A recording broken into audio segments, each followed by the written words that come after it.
This video will demonstrate how to calibrate your microscope camera in HDMI mode. In order to calibrate your microscope, you will first need a stage micrometer. Stage micrometer is the device as seen on the image now, which is a line of known reference. In this case, my total line length is 1 millimeter, which makes each individual tick mark 0.01 millimeters. It's important to know this factor ahead of time to ensure for the most accurate calibrations. When ready, with your micrometer in focus, navigate the mouse up to the upper part of the screen and this window will appear. Selecting the calibration icon, which is the one right here that says calibrate when you hover over it, will bring up my calibration wizard. From here, you want to select the magnification that you're calibrating on. If you have a compound microscope with one of these preset objectives, you can simply select the magnification. To enter your own magnification, just simply double click in the magnification box and this keyboard will appear. Next, what you want to do is you want to position the red lines that come up overlaid with your stage micrometer. Since I can see the whole stage micrometer, I'm going to go across the whole length to ensure for the most accurate degree of measurements.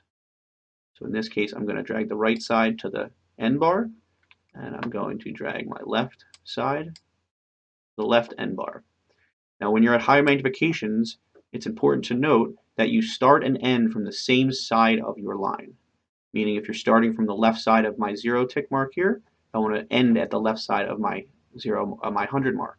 So in this case, I'm starting from the right side to the right side. As seen here, I know that the total line length in millimeters is going to be 1 millimeter. So I select my unit of measurement here,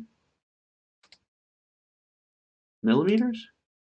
I give it my actual line length. Again, double clicking in here will bring up my keyboard in the bottom. I select 1 millimeter and I click OK. Now my software is calibrated in HDMI mode for my 10x objective. You will repeat this process for each magnification that you need calibrated. Once you're done, you'll notice a drop down of all magnifications that are calibrated up here. It is very important that before you make any measurements, you confirm that the magnification of the objective shown here matches the magnification of the objective on your microscope. Once done, to confirm that I have an accurate calibration, we can simply draw a line and make sure that it matches. In this case, I'm going to go from there to here, which should be 0.1 millimeter, and a little crooked, but 0.1 millimeter. We know we're accurately calibrated and we can start working and making measurements. Thanks for watching. For any questions, give us a call.